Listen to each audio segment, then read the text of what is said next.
Mándenme un ok por el chat.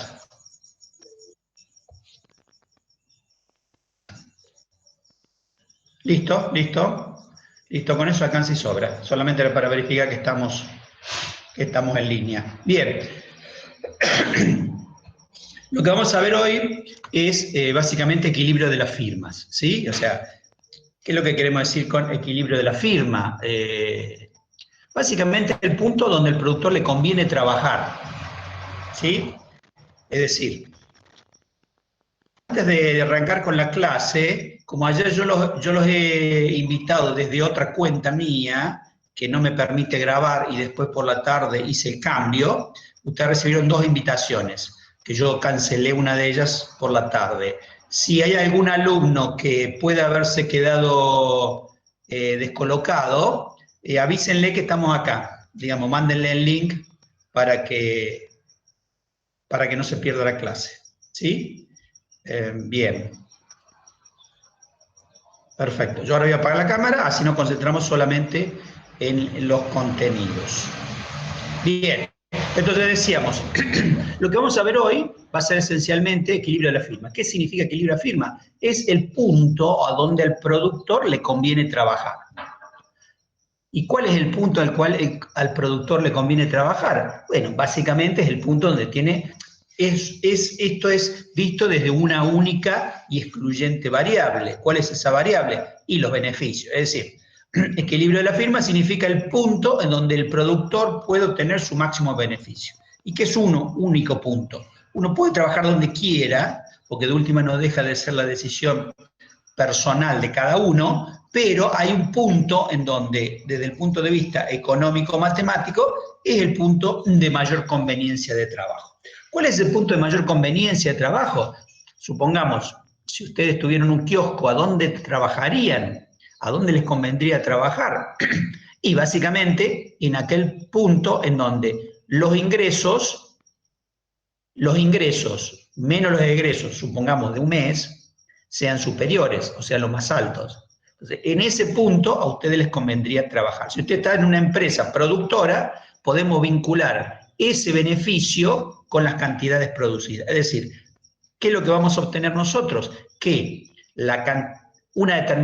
para una determinada cantidad el beneficio se maximiza. Es decir, buscamos el punto de maximización del beneficio. Y vamos a ver que tiene 2 formas de encontrarse. Lo podemos encontrar de 2 maneras distintas. Por un lado, mirando los totales, es decir, vamos a ver los ingresos totales menos los egresos totales, y ahí vamos a obtener una cantidad total de beneficio.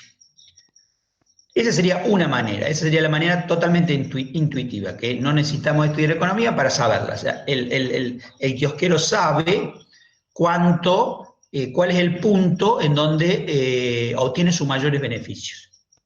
¿Sí? O sea, él puede hacer los cálculos, o sea, sus egresos para pagarle a los proveedores, los ingresos en función de las ventas, y eso le va a dar un número determinado. Eso es muy intuitivo y cualquiera que tiene un negocio lo puede manejar. Lo que no es tan intuitivo es la segunda manera. Nosotros decimos, vamos a trabajar con los valores marginales. Entonces, la primera manera es trabajar con los valores totales, la segunda manera sería trabajar con los valores marginales. ¿Cuáles eran los valores marginales? Esto ya se ha visto en clases anteriores.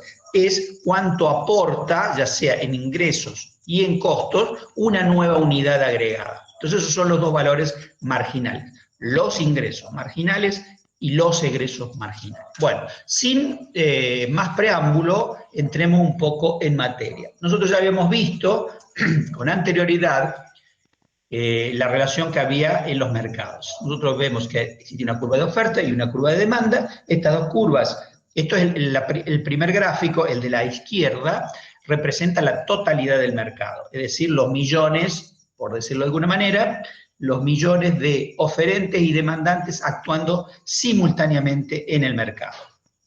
Déjenme controlar que esté todo en orden. Sí, bien, sigamos. Los oferentes y los demandantes en el mercado. Esto me va a dar, habíamos dicho, un punto de equilibrio, que es el punto en donde esa mercadería en particular se iba a transar, es decir, ese es el punto de acuerdo entre oferentes y demandantes. Si estábamos en un mercado de competencia perfecta, como es el caso este que estamos viendo en la pantalla, ¿qué es lo que ocurre? Que vamos a tener desde la perspectiva de la empresa, o sea, cómo la empresa ve al mercado, porque lo otro es cómo el mercado actúa, pero a la empresa no le interesa el mercado en sí mismo, sino le interesa qué es lo que ella ve de ese mercado. Y lo que ella ve de ese mercado, esa empresa lo que ve de ese mercado, ¿qué es? Hacer una empresa pequeña, al ser el mercado totalmente ser el mercado totalmente atomizado, lo que esa empresa ve es que no importa la cantidad que produzca, siempre el precio va a ser el mismo. Es decir, esa empresa es tomadora de precios. Es como el almacenero que quiere vender una lata de arvejas, esa lata de arvejas, el precio de esa lata de arvejas ya está preestablecido. ¿Por quién? Por el mercado. ¿Por qué? Porque hay grandes productores como los supermercadistas, como otros almacenes, que más o menos han establecido que esa lata vale 10 pesos, por lo tanto él no puede cobrarlo 12, 13 o 15, porque iría perdiendo a sus clientes. Entonces, no importa la cantidad de latas que él venda en un mes, sino siempre va a vender a ese precio, es decir, a los 10 pesos. ¿Por qué? Porque ese precio ya fue preestablecido por el mercado. Digámoslo de otra manera, fue preestablecido por las cadenas de supermercado que compiten entre sí, porque ellos son los grandes vendedores. Entonces podemos decir que eso es el mercado.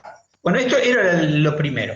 Vamos a ver que los distintos mercados, ya vamos haciendo una introducción hacia los mercados, que es una clase que vamos a tener futura, vamos a ver que la curva de demanda que ve la empresa depende del tipo de mercado en el cual nosotros nos estemos posicionando.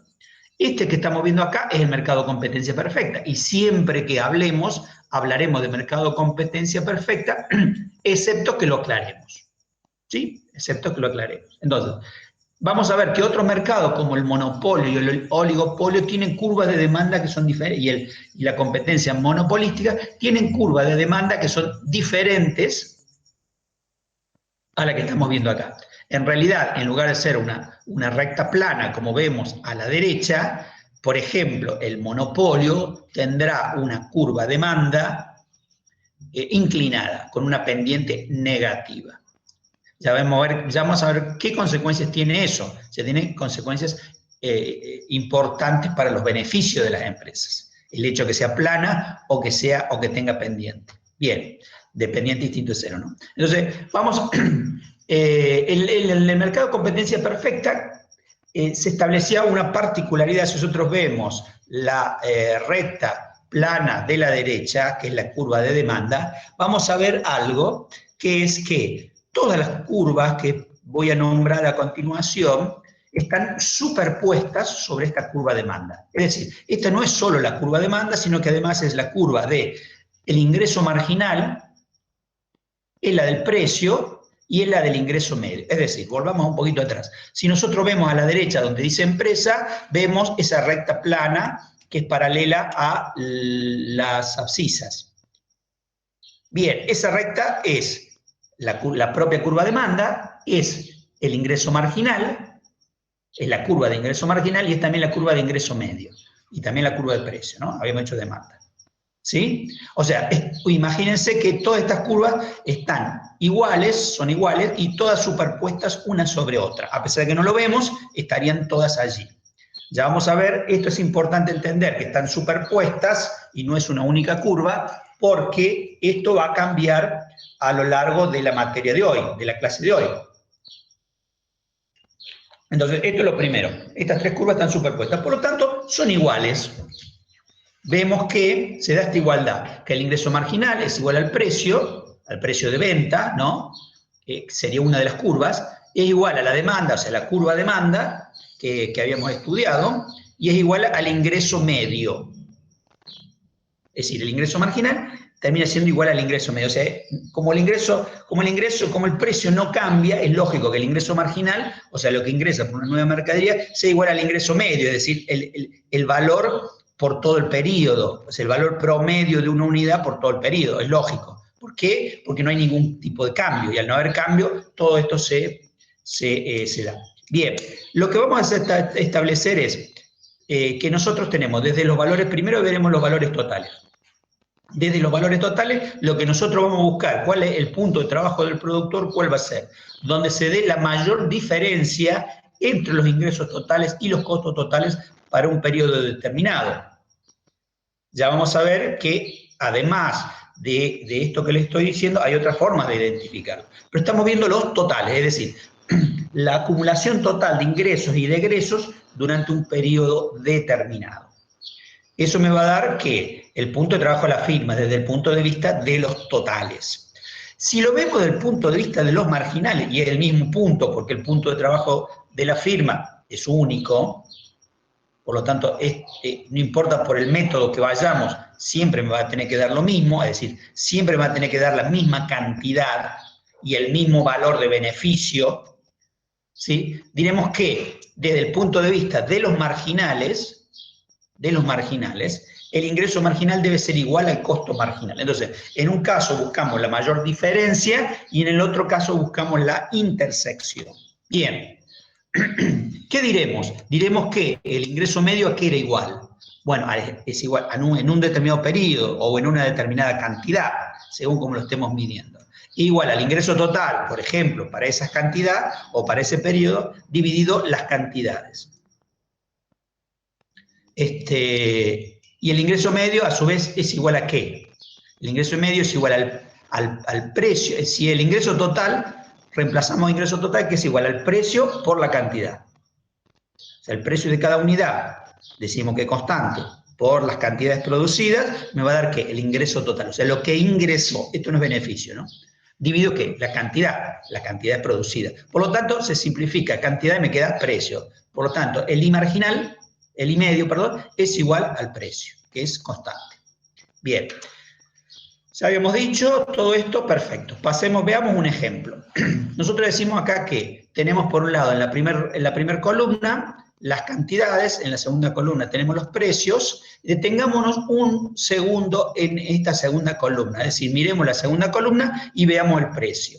¿Qué es lo que nosotros primero notamos del precio? Que el precio es constante. ¿Qué significaría esto si yo no tuviera otro dato agregado y yo mirara solo esta tabla con estas dos columnas? Significa que estoy en un mercado de competencia perfecta. ¿Por qué? Porque el precio permanece constante, es decir, es una recta plana, de pendiente nula, y no cambia el precio. Entonces, esta es una característica específica de los mercados de competencia perfecta, que los precios de las distintas unidades van siendo constantes. Entonces yo acá lo primero que constato es que estoy ante un mercado de competencia perfecta. ¿Cuál es el ingreso total? El ingreso total va a ser, lógicamente, las cantidades por el precio de cada unidad. Entonces, 200 por 6 me da 1200. ¿Cuál es el costo total? Y el costo total es un valor que puede ser un valor dado o puede ser un valor que surja de, si yo no tuviera otro dato, o puede ser el valor que surja de los costos totales y de los costos totales, perdón, los costos fijos más los costos variables, que en este caso no lo tenemos. Entonces nosotros acá tenemos dos datos, el ingreso total y el costo total. ¿Cuál va a ser la utilidad total? Y bueno, va a ser el ingreso, que lo tomamos como positivo, más el costo, que lo tomamos como negativo, o menos el costo total, y esto me va a dar ¿qué? Me va a dar la utilidad, o sea, el remanente que le queda al productor después de su explotación. En este caso sería ¿qué? 1200 menos 1600 me va a dar negativo menos 400. ¿Qué significa el negativo? Bueno, el negativo significa que en realidad salió más plata de la que entró. Bien, entonces acá ahora tenemos el ingreso total, el costo total y la utilidad total. Veamos la cuestión marginal. ¿De dónde surgen los marginales? Los marginales surgen de restar, en este caso el costo marginal.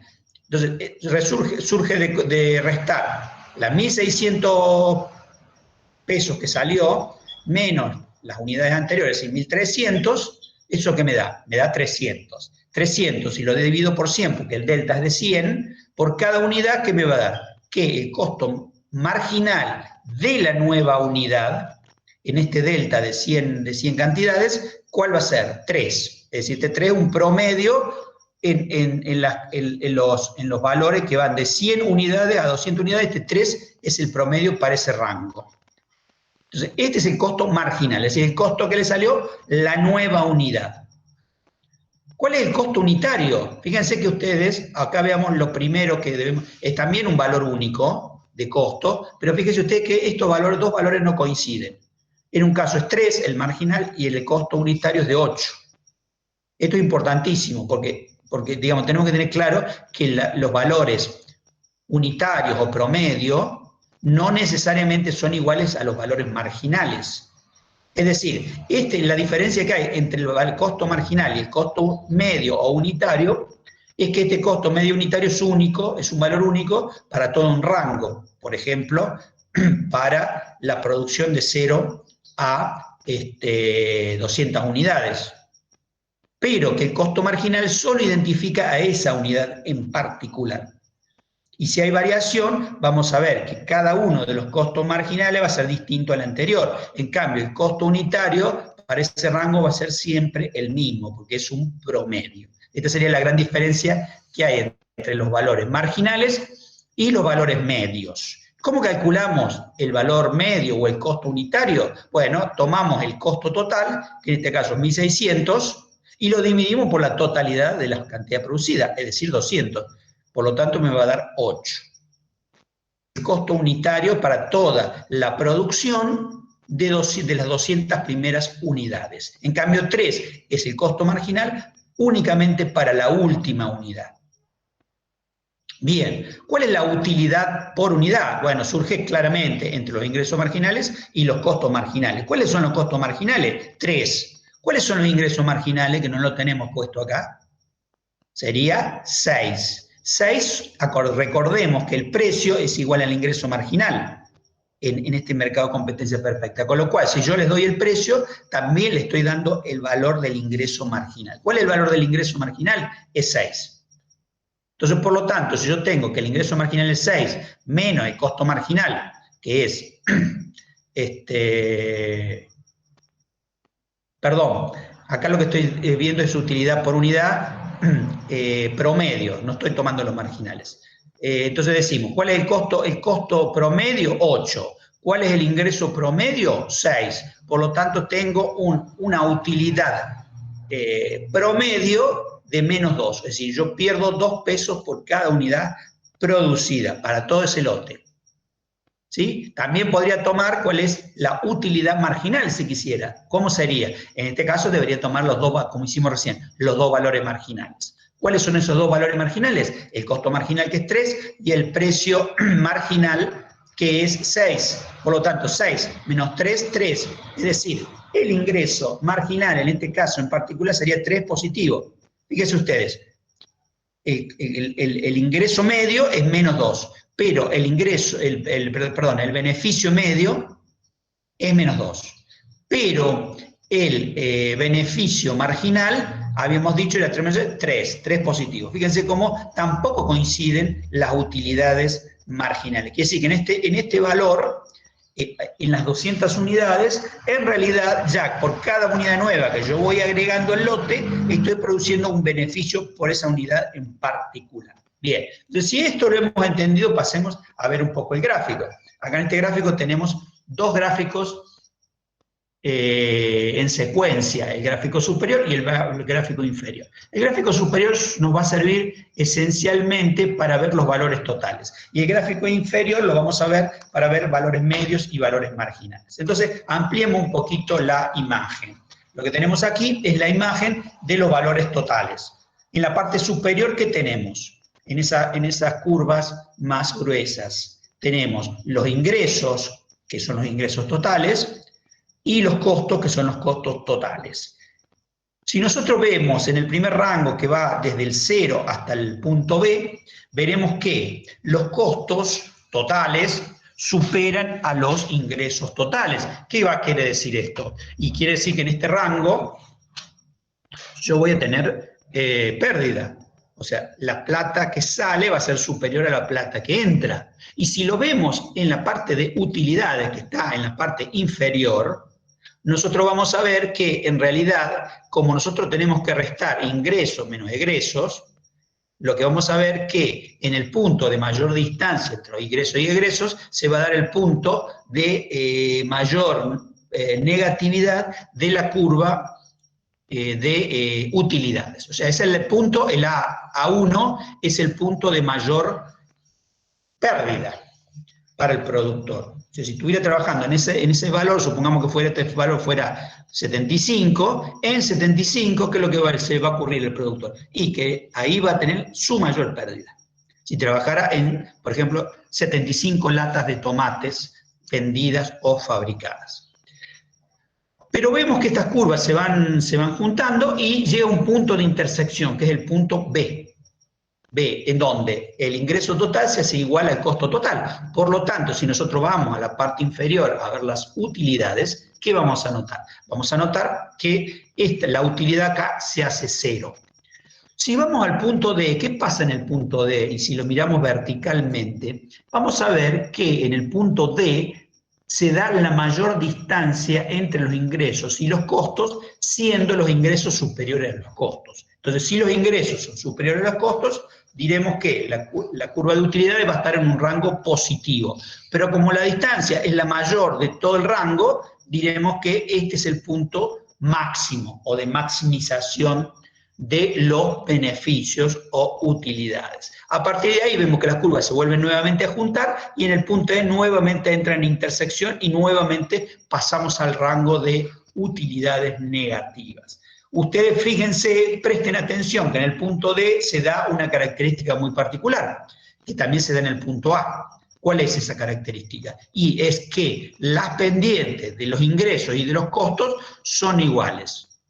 Son paralelas, ¿sí? Tienen el mismo valor. En el punto A ocurre lo mismo. Es decir, siempre que haya un máximo o un mínimo, las pendientes se van a igualar. Entonces, lo que nosotros vamos a buscar en definitiva, ¿qué va a ser? La igualdad. Una de las posibilidades es buscar la igualdad de pendientes, que va a ser un único punto, o van a ser 2 o 3 puntos que marquen los máximos y los mínimos. Y si no, buscaremos el máximo, o sea, la mayor distancia entre el ingreso y el egreso. Estos son para los valores totales. Veamos lo que pasa con los valores marginales. Habíamos dicho que la condición sería ¿cuál? De que el ingreso marginal se haga igual al costo marginal. Si nosotros tomamos esta curva, que es el mismo ejemplo anterior, ¿sí? Vemos que se dan dos intersecciones, una en el punto F y otra en el punto D2. El punto D2 es el punto de intersección entre el costo marginal y el ingreso marginal. ¿Y cuál era el ingreso marginal? Era el precio, ¿sí? Que está en el punto G. Entonces nosotros decimos que el costo marginal se hace igual al ingreso marginal. En ese punto de intersección es donde al productor le conviene trabajar, es decir, es a donde tiene el mayor beneficio por unidad y total. Entonces, ese punto debería coincidir ¿con qué? Con el anterior. Es decir, fíjense ustedes, está más o menos en 500. Estos son los valores totales. Si vamos a los valores marginales, es el mismo punto. ¿Sí? Esto, miremos acá, es el mismo punto. Tiene que coincidir esto. Bien. ¿Por qué? Porque es el mismo punto. No importa que vayamos por el camino A o por el camino B, es el mismo punto.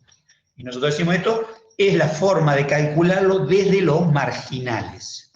La primera forma es desde los totales, la segunda forma es desde los marginales. Bien, ¿y cómo podemos nosotros calcular el beneficio unitario o el beneficio total? Bueno, acá tenemos los valores medios, los distintos valores medios, tenemos una curva que dice CM, que significaría costo medio, y tenemos una recta que dice I marginal, que también es el ingreso medio. Por lo tanto, acá tenemos que el costo medio y el ingreso medio, que es igual al ingreso marginal. En la curva que dice ingreso marginal, es igual al ingreso medio. Si nosotros tomamos en el valor que hemos hallado, en el valor de cantidad que hemos hallado, que en la figura figura como Q asterisco, y vamos a ver que el ingreso, el beneficio dado por esa única unidad, esa última unidad, digamos, como estamos trabajando con valores medios, todas las unidades tienen el mismo, todas las unidades tienen el mismo valor. Entonces, para ese valor de Q asterisco, nosotros vamos a calcular el beneficio medio o utilidad media. La utilidad media, ¿de dónde va a surgir? Y bueno, lógicamente va a surgir de los medios, que será el ingreso medio, que es la recta punteada que ustedes tienen arriba, menos el costo medio, que es la curva que tienen abajo. Entonces ahí tienen un pequeño segmentito que les va a estar marcando que la utilidad media, es decir, la utilidad por cada una de las unidades producidas. Esta utilidad media es la de una única unidad. Pero si ustedes esto, que es la utilidad media, la multiplican por la cantidad, es decir, por el Q asterisco, ¿qué les va a dar? La utilidad total, que es lo que está marcado en definitiva con el color rosa.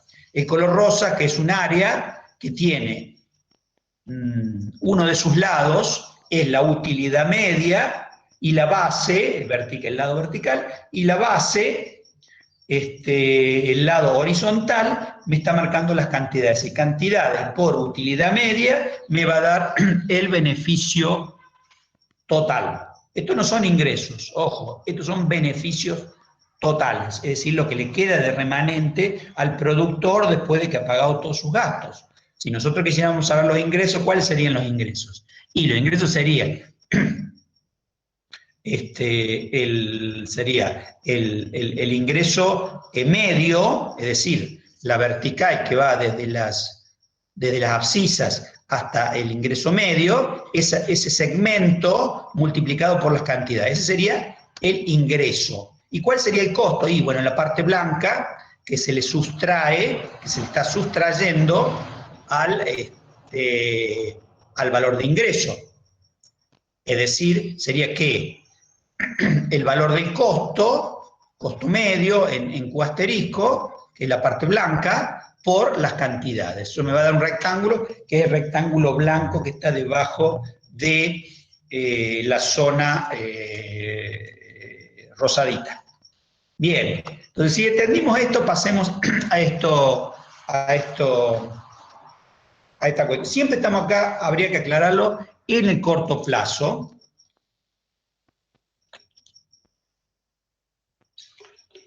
Ya que después vamos a ver que en el mediano o largo plazo hay algunas cosas que van a cambiar. Así que por ahora siempre nos mantenemos en competencia perfecta, corto plazo, para no confundirnos. Bien, veamos lo que pasa con los costos. Una pregunta que nosotros deberíamos hacernos es la siguiente.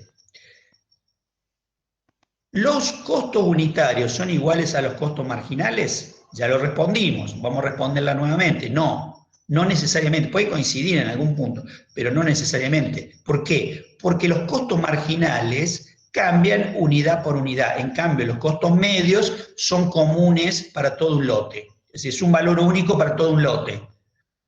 En cambio, los costos marginales tienen un valor único para cada una de las unidades.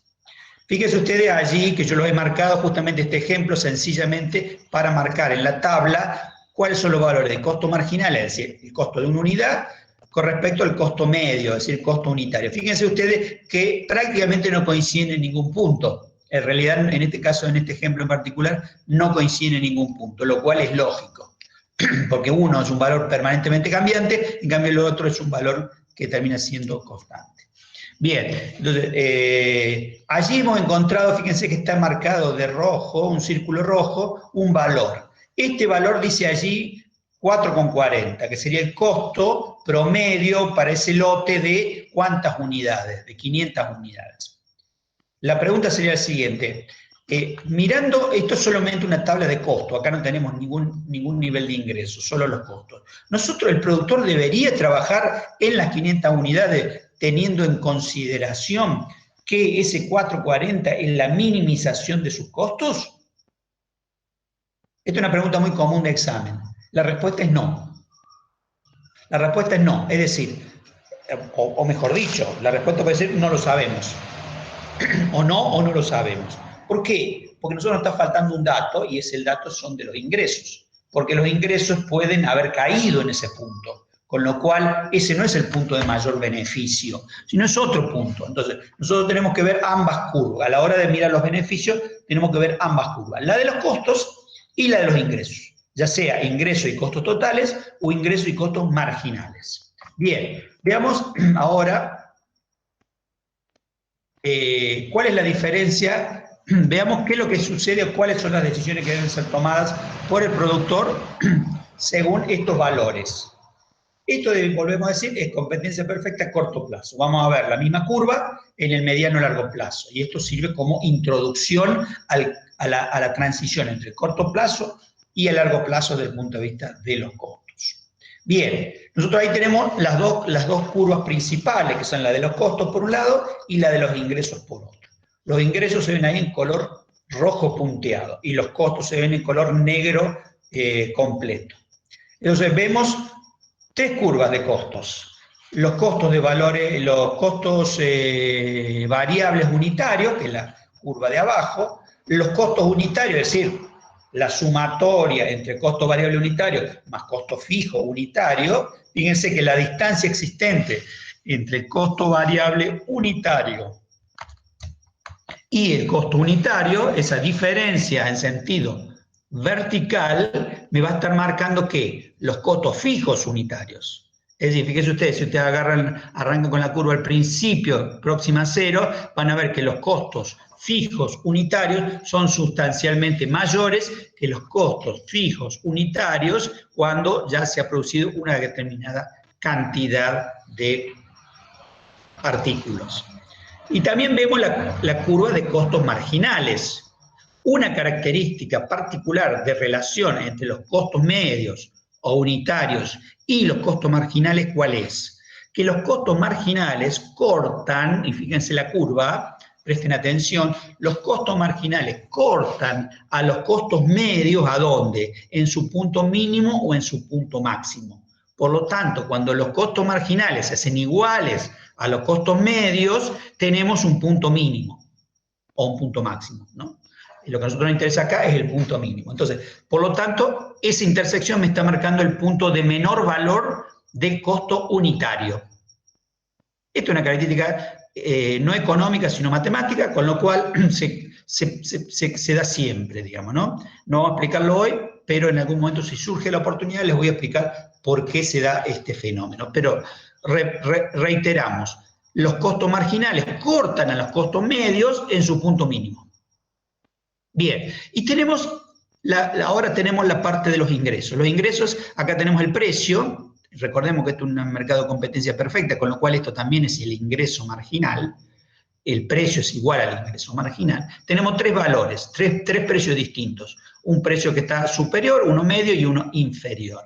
Si nosotros estamos ante el precio superior, vemos que la curva de la recta de ingresos marginales o de precio corta la curva de costos marginales en un valor superior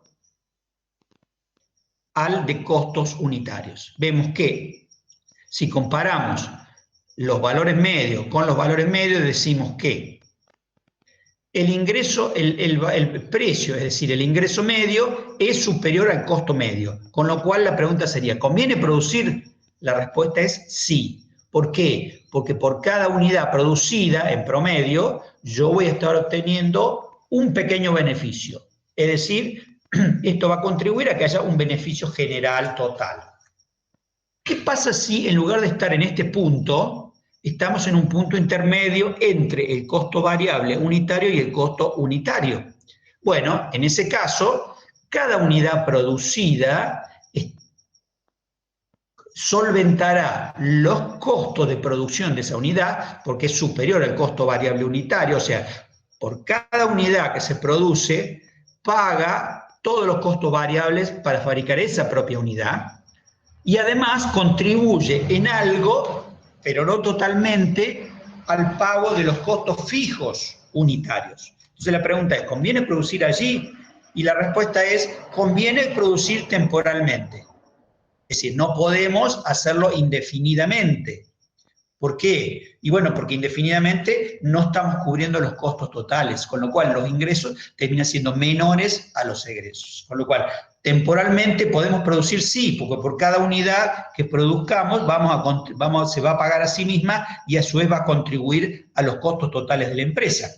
Pero no nos conviene trabajar en mediano y largo plazo porque obviamente estamos trabajando a pérdida. ¿Y qué pasa si en realidad estamos en la tercera posición? Es decir, el precio ahora es menor al costo variable unitario.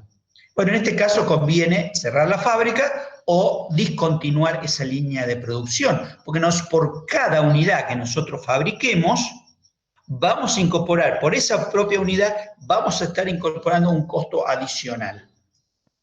Es decir, tenemos que obtener dinero de otro lado para pagar a la propia producción, porque la propia producción no se sostiene a sí misma.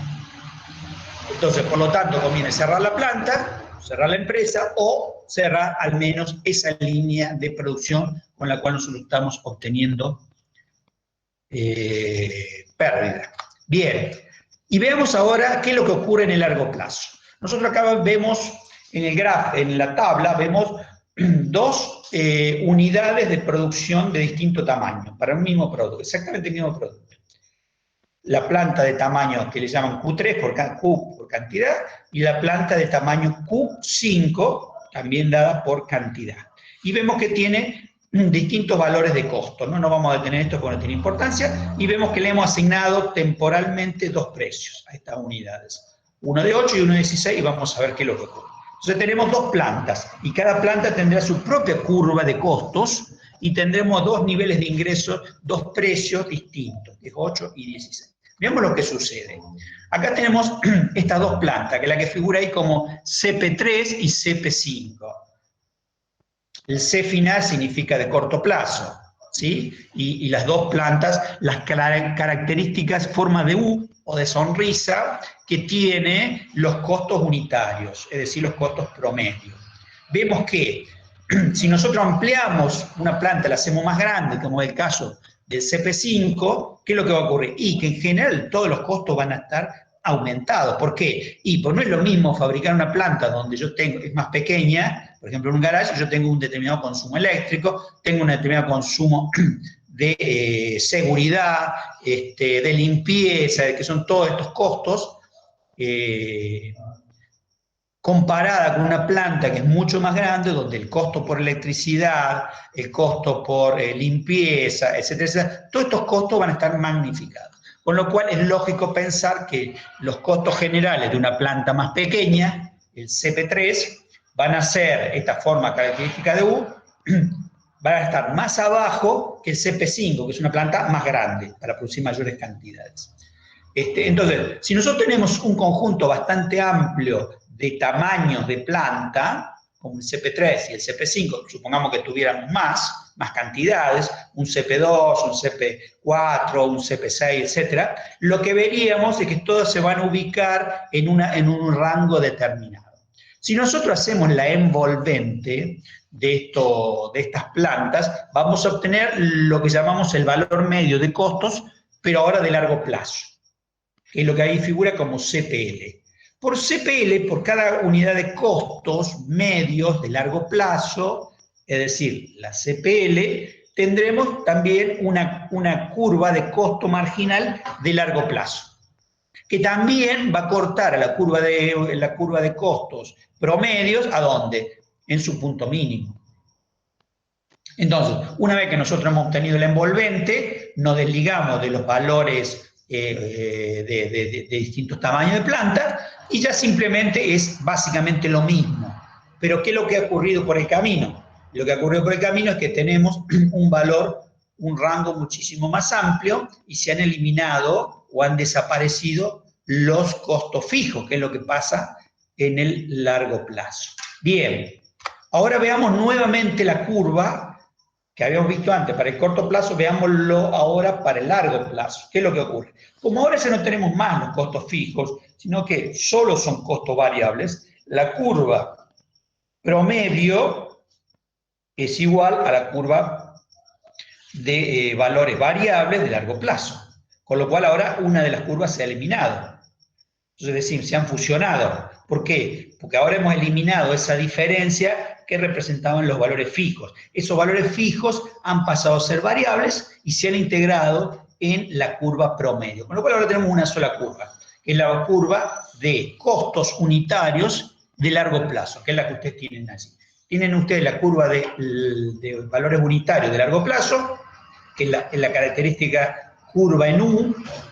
Después tienen una segunda curva, que son los valores marginales, que nuevamente cortan a la curva de promedio en su punto mínimo. Y después tenemos dos valores en rojo, que representan ¿qué?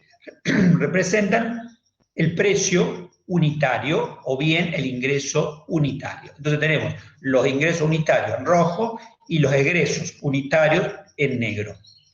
Entonces, ¿qué es lo que ocurre? Tenemos solamente dos posibilidades. Si el valor, el ingreso, si el precio o valor de ingreso unitario es superior a la curva de costos de largo plazo, al productor le conviene trabajar. Es decir, tiene una situación de ingreso de beneficio positivo, ya que los ingresos por cada unidad de largo plazo son superiores a los egresos por cada unidad de largo plazo, con lo cual cada unidad que produzca le va a generar un beneficio unitario.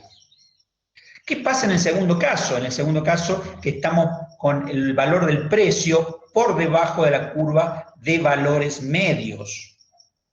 En ese caso, al productor no le conviene trabajar porque no va a tener forma ahora o en el futuro de que sus ingresos unitarios superen a sus costos unitarios. Por lo tanto, va a estar a pérdida permanente.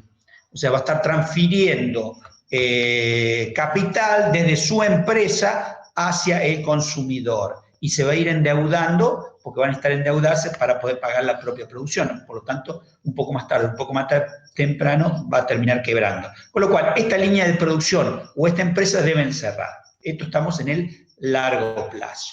Veamos ahora, ya estamos cambiando esto que veníamos viendo y ahora estamos, ¿qué? En el monopolio. Estamos saliéndonos del área de competencia perfecta y estamos entrando en el área de monopolio. ¿Cómo sabemos esto? Si no, nadie nos dice que estamos en un monopolio. Bueno, fíjense, ustedes tienen ahí una flecha de color rojo. Esta flecha de color rojo en el precio me está marcando una diferencia con la tabla que habíamos visto anteriormente. ¿Cuál es esta tabla? ¿Cuál es esta diferencia? Es que ahora el precio ya no es constante, fíjense ustedes, dice 10, 9, 8, etcétera, sino que es una curva de demanda, es decir, la curva que el monopolista ve del propio mercado, que en definitiva no es ni más ni menos que su curva de... Él ve lo mismo que el mercado es. A diferencia del mercado de competencia perfecta, en donde el productor veía una curva, pero el mercado en su totalidad era diferente. En este caso, como el único productor es él mismo y no hay otro, la curva que nosotros estamos viendo de precio es la curva de demanda del mercado, pero también es la curva de demanda del propio producto. Entonces, el productor tiene esta curva de demanda que figura allí como precio. Bien. Esto, el resto de los cálculos es exactamente igual como ya lo hemos visto, no cambia en nada, por lo tanto no nos vamos a detener en esto. Entonces, esto simplemente es para que nosotros podamos ver la gráfica. Entonces, cada uno de estos valores que están entre medio ya se calculan de la misma manera que lo habíamos hecho anteriormente. Y me va a dar, fíjense, la última columna, me va a dar que una cierta utilidad total. ¿A dónde le conviene trabajar al productor monopolista? Bueno, veremos. Acá tenemos un productor, un ingreso, egreso y valores totales y marginales del productor monopolista. Vamos a ver un poquito en qué ha cambiado respecto del mercado de competencia perfecta o el productor en el mercado de competencia perfecta. ¿Y por qué se genera un excedente para el productor? Veamos estas dos curvas. Veamos la parte superior de la curva donde hay nuevamente los valores totales. Y en la parte inferior tenemos los valores medios y marginales. Concentrémonos primeramente en la parte superior. ¿Qué es lo que vemos allí? Vemos una curva de ingresos totales y de costos totales, en donde, si lo vemos de los totales, ya habíamos dicho con anterioridad. ¿Qué buscamos? Buscamos la mayor diferencia entre los ingresos totales y los costos totales, en donde los ingresos totales superan a los costos totales. O si no, me da un mínimo. ¿sí? Me da una situación de máxima pérdida, en realidad una maximización, si no es una maximización de la pérdida. En este caso, una maximización de la ganancia. Es decir, buscamos la máxima distancia entre ambas curvas para un valor de cantidades determinadas, que en este caso, fíjense ustedes, 400. Entonces, cuando hemos encontrado ese punto, ¿qué notamos? Que en ese punto el beneficio total es el máximo, es hemos maximizado el beneficio total. ¿Y qué características se tenía que dar? Que las dos pendientes del ingreso total y del costo total tuvieran la misma pendiente, fueran iguales.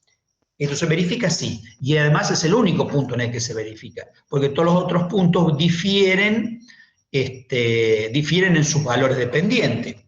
Si encontráramos otro punto de igualdad de pendientes, podría ser porque nos estamos encontrando con un máximo o porque nos estamos con un máximo parcial o de utilidades o porque nos estamos encontrando con un máximo parcial o total de pérdidas.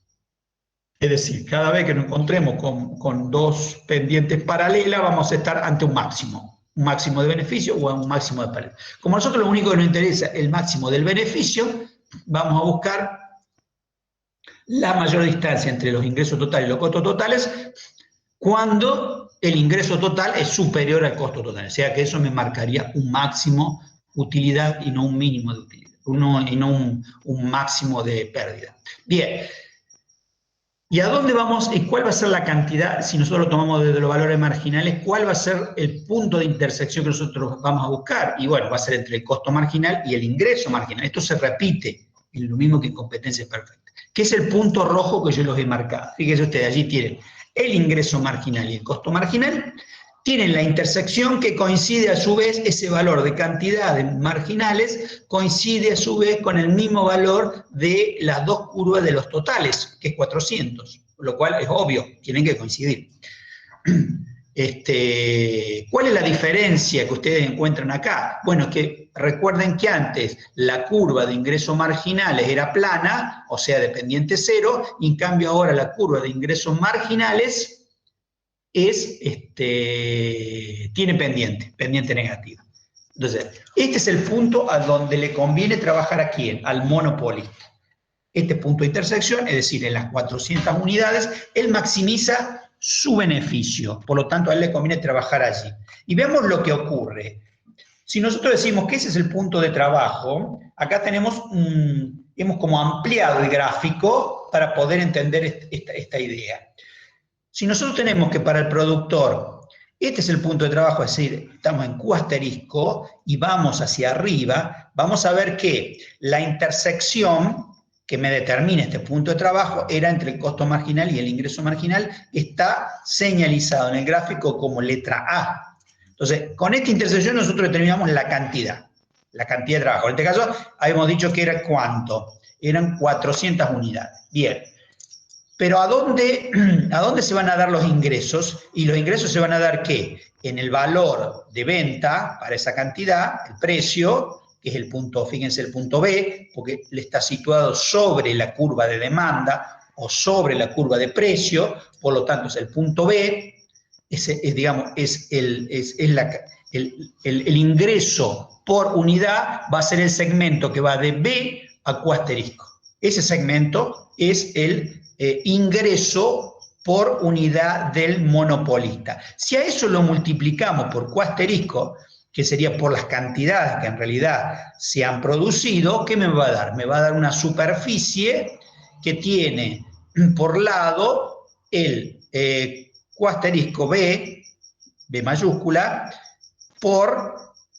y que tiene como base 0 Q asterisco. Ese rectángulo grande, vertical, parado verticalmente, ese rectángulo es el nivel de ingresos del monopolista, es decir, el precio de una unidad por las cantidades producidas. Ese rectángulo vertical es el que me está marcando a mí los ingresos. Pero como yo tengo un costo para producir esto, ¿cuál es el costo? Y el costo por unidad. El costo por unidad va a ser, si yo me posiciono en Q asterisco, va a ser la intersección con la curva de Q de costo unitario. Entonces, ese segmento que va de Q asterisco hasta costo unitario, eso me está marcando que el costo de fabricación por una unidad, costo promedio de fabricación por una unidad. Si yo ese segmento lo multiplico por el segmento 0 Q asterisco, es decir, por las cantidades producidas, ¿qué me va a dar? Me va a dar un rectángulo más chico en la parte inferior que me está marcando los costos. Entonces yo ahora tengo dos valores. Tengo el valor de ingreso total y el valor de costo total. Si yo hago la resta, ¿qué me va a quedar? Y me va a quedar el rectangulito que tiene dos colores, que arranca, cuyos segmentos son costo unitario B y Q asterisco como base. Entonces ese rectángulo bicolor, ¿sí? ¿Eso qué es? Son los beneficios del producto, son los beneficios totales del productor monopolista. Es decir, eso va a ser el beneficio del productor monopolista. Ahora bien, ¿cuál es el beneficio? O sea, este beneficio no es igual al de competencia perfecta. ¿Cuál era el de competencia perfecta? Y bueno, el de competencia perfecta era, recordemos, la distancia que había entre el precio y los costos, que era entre A y Q, y el Q promedio, que es un pequeño segmentito que va desde CU hasta A, vertical, que va de CU a A, por las cantidades. Eso es lo que el beneficio del productor en competencia perfecta. Pero el beneficio del productor en monopolio, habíamos dicho que era este rectángulo más grande. Por lo tanto, la diferencia entre ambos es la parte que usted tiene ahí sombreada de color rosa, que es el beneficio adicional del productor monopolista por ser monopolista y no estar en un mercado de competencia perfecta. Es decir, fíjense ustedes, comparen los dos rectángulos y van a ver que el productor monopolista obtiene una renta adicional por ser monopolista. Por eso a todos los productores y a todos los empresarios les encanta ser monopolista, porque van a ganar más plata, esencialmente, que es lo que usted tiene marcado allí de color rosa. Es la diferencia, lo rosa es la diferencia entre los beneficios el beneficio adicional que obtiene el monopolista por encima de los beneficios que ya se han obtenido durante la competencia perfecta. ¿Sí? Entonces, esta es la ganancia adicional del monopolio respecto a la ganancia original de la empresa de competencia perfecta. Bien, y ya ahora vamos entrando en la parte de largo plazo, pero en este caso para el monopolio. Ahora vemos nuevamente las curvas de ingreso marginal y de costo marginal de largo plazo. Para obtener la curva de costo promedio de largo plazo, tomábamos las curvas promedio de corto plazo, que figuran como C, y hacíamos la envolvente. A su vez tenemos la curva de largo plazo de los ingresos, que son esas dos rectas que ustedes tienen allí. Entonces lo que vamos a tener es las curvas de ingreso y de egreso de largo plazo. Que en definitiva, una vez que lo hemos obtenido a través del envolvente, básicamente es lo mismo que hemos dicho hasta ahora. Decimos, hay un punto en donde al productor monopolista le conviene trabajar. ¿Cuál es ese punto? Y bueno, nuevamente, es la intersección entre el ingreso marginal de largo plazo y el costo marginal de largo plazo, que se figura ahí como un punto rosado en donde interseccionan ambas. En esta intersección es el punto de trabajo, por lo tanto estas son las cantidades que al productor le va a convenir fabricar, el QL. ¿A qué precio? ¿Cuál va a ser el precio de transacción? Estas cantidades. Busquemos el precio de transacción, entonces vamos en línea vertical hacia arriba hasta que intersectamos ¿qué? Al valor del precio, que es el del ingreso medio. Entonces, este valor es el valor del precio por cada unidad, este es el valor de las cantidades a las cuales le conviene trabajar. ¿A qué precio? A este precio de intersección con el valor de la demanda, o sea, el valor del precio para esa cantidad en particular. Y si quisiéramos sacar los beneficios, etcétera, etcétera, lo que deberíamos hacer es tomar ese precio, los ingresos, perdón, deberíamos tomar ese precio por las cantidades y eso me va a dar los ingresos. Y si quisiéramos saber cuál es el beneficio, deberíamos hacer eso mismo, pero restarle los costos. ¿Y cuáles serán los costos? Y va a ser el segmento que va desde la horizontal hasta el costo medio de largo plazo, multiplicado por las cantidades. Ese es el costo del productor monopolista. Y hacemos la recta y me va a dar los beneficios del productor monopolista, si es lo que queremos, de largo plazo. O sea, básicamente es lo mismo que hemos hecho hasta ahora, pero trabajando, en lugar de trabajar con curvas de corto plazo, estamos trabajando con curvas de largo plazo. ¿Qué pasa con el oligopolio? Fíjense que ustedes estamos haciendo un paneo por los distintos mercados. Ya hemos visto competencia perfecta.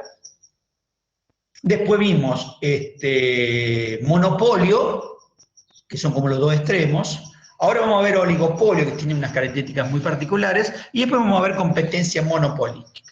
Y vamos a ver qué pasa con los beneficios de cada uno de estos mercados.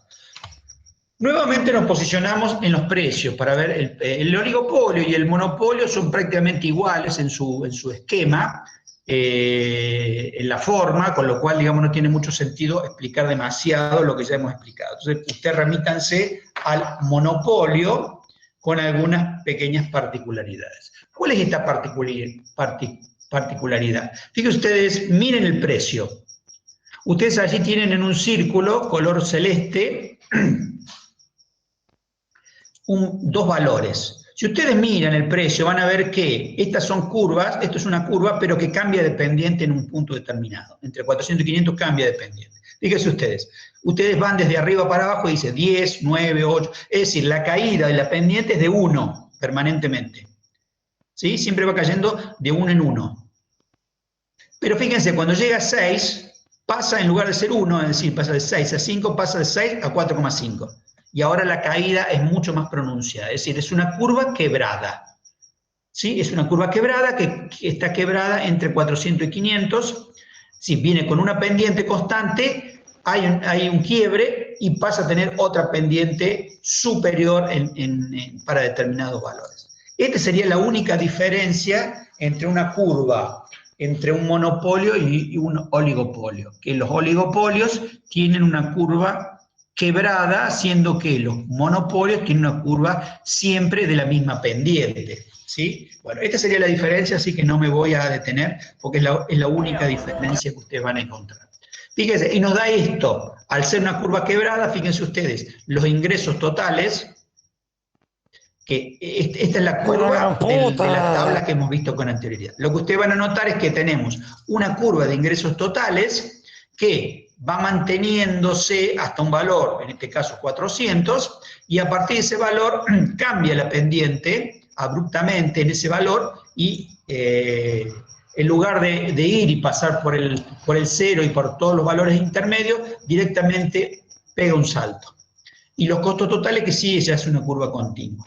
Y fíjense, las utilidades también presentan esa discontinuidad. Es decir, todos los valores derivados de los ingresos, de la curva de ingresos, como puede ser, por ejemplo, en este caso en particular, las utilidades, van a presentar esa discontinuidad. Lo mismo pasa, fíjense abajo, con los valores de intersección. Ya ahora no hay un punto único, al ser quebrada, ya no queda un único punto de intersección como ocurría hasta ahora, sino que lo que en realidad queda es un rango de intersección marcado por estas dos curvas. Fíjense, la roja que está abajo y la negra que está arriba. Fíjense cómo ya ahora la curva de ingreso marginal ha quedado como una curva discontinua en la parte inferior. ¿Sí? Viene con un valor dependiente, tiene una discontinuidad en el valor de 400 y sigue con una pendiente más pronunciada en la parte inferior.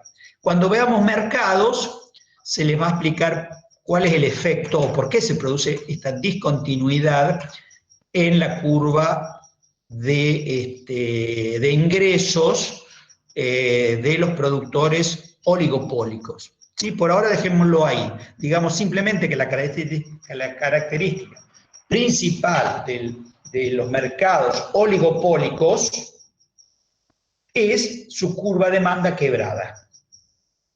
A diferencia del productor monopolista, cuya curva de demanda tiene una pendiente constante. Esta sería la gran diferencia. Y eso tiene consecuencias.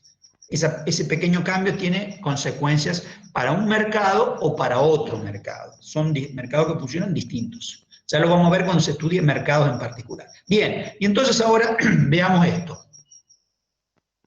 Abandonamos oligopolio y nos metemos en competencia monopolística. ¿Qué es la competencia monopolística?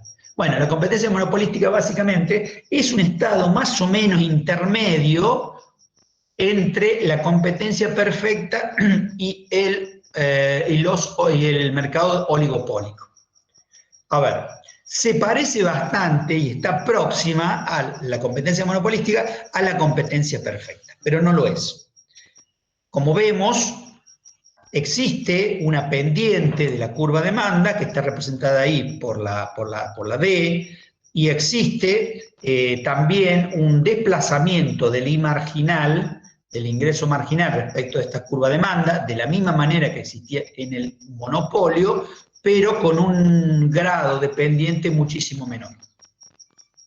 Entonces, si nosotros queremos entenderlo desde el punto de vista estrictamente gráfico y matemático, diríamos que las curvas son iguales que la del monopolio. ¿Qué es lo que cambia? Que la pendiente es sustancialmente menor, acercándose bastante a los mercados de competencia perfecta, donde decíamos que la pendiente era igual a 0.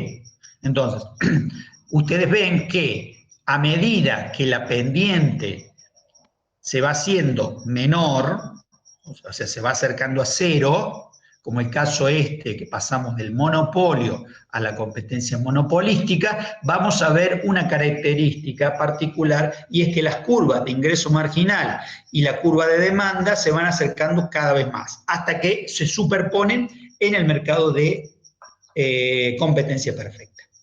¿Estamos?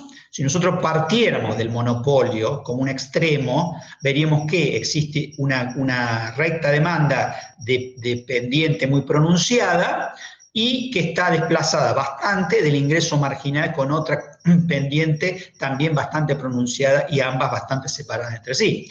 A medida que vamos pasando del monopolio y vamos pasando por el mercado de competencia monopolística, vamos a ver que estas dos curvas van perdiendo pendiente y se van acercando entre sí.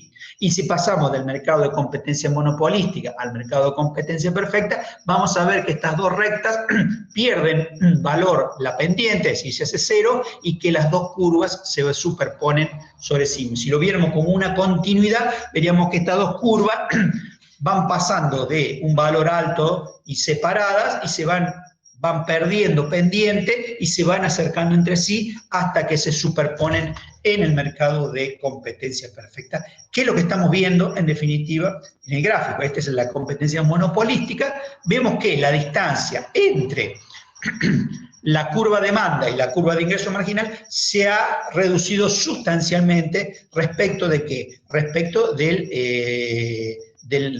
mercado monopolístico. Fíjense ahora que la distancia entre A y B es sustancialmente menor que la que habíamos visto en el monopolio. Pasemos a verla nuevamente para que ustedes lo recuerden. Fíjense acá, la distancia que había en el productor monopolístico es sustancialmente mayor que la que hay ahora en la competencia monopolística. Decíamos, esto se acerca bastante a la competencia perfecta. ¿Quiénes son productores monopolísticos, competidores monopolísticos? Bueno, los pequeños restaurantes, los almacenes y demás, que en realidad venden productos muy similares los unos a los otros, pero tienen alguna diferenciación que los hace de que el mercado se aparte un poco de la competencia perfecta. Pero tienen sus propios clientes. Eso, por ejemplo, un almacén de barrio.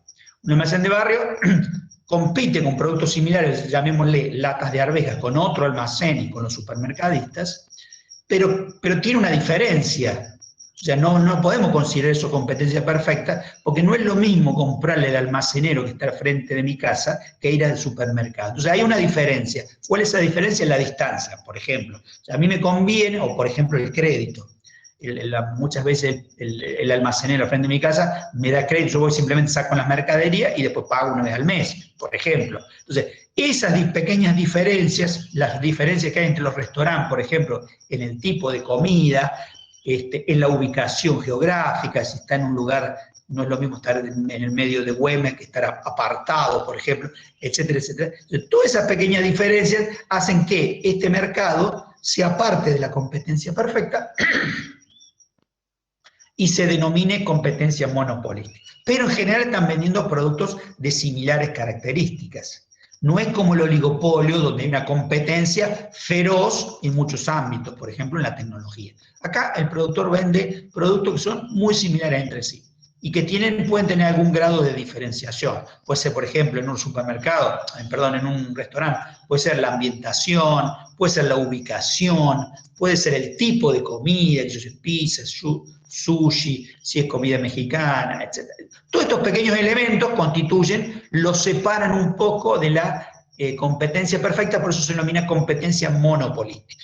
En términos cualitativos funciona igual que un monopolio, es decir, las curvas se separan entre sí, pero al no ser un monopolio, la distancia que hay entre curvas es sustancialmente menor, es decir, se acerca mucho o se parece mucho al mercado de competencia perfecta.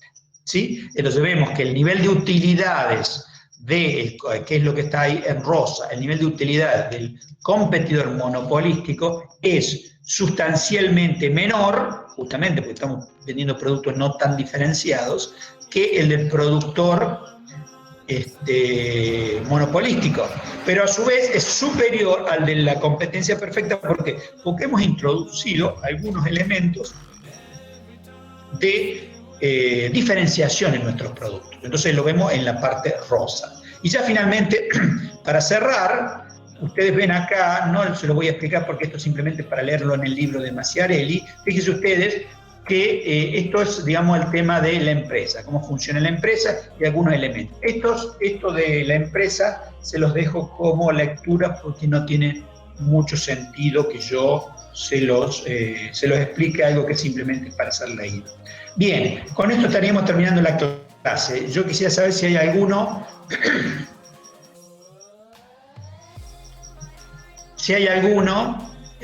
pregunta que ustedes deseen hacer.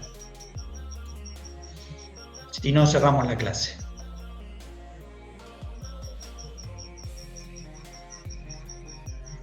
¿Sí? ¿No hay dudas? Bueno, entonces nosotros nos estaremos viendo No hay duda, perfecto. Sí, a veces fíjense ustedes que hay desierto, eso que permanece estática la pantalla, pero eso es por un retraso de todas las comunicaciones, ¿no? Yo lo iba cambiando y a veces tarda y a veces dependiendo del retraso en la comunicación, ya sea de acá o ya sea de ustedes mismos. Entonces queda congelada la imagen, pero en realidad esto es por el retraso propio de los sistemas. Entonces, si no ha habido mayores inconvenientes, yo me despido, ¿sí?